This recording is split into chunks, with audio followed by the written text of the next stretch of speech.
used to be very polished when he was a chair of the budget committee and when he was my student as a legislator. I have been tutoring him, including coming to my house, and we were discussing, and I've been telling him how to conduct himself. When he has become majority leader, Madam Speaker, he is completely wasted. He has become arrogant. He even talked to seniors like me, and very well. So, Madam Speaker, please save us from the majority leader. You cannot impute on the character of others. Honorable members, we have other business to transact. I think the point raised by Honorable, you don't have the mic. Honorable Okello, you do not have the mic. Honorable members, I think the issue that has been raised by Honorable Wandai and also responded to by various members and their views given. As we know, the happenings of tomorrow,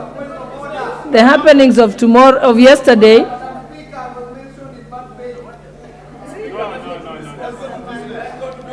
Honorable Babu Owino, you do not have the mic. You're out of order. You have risen without permission. No, Honorable Babu. No.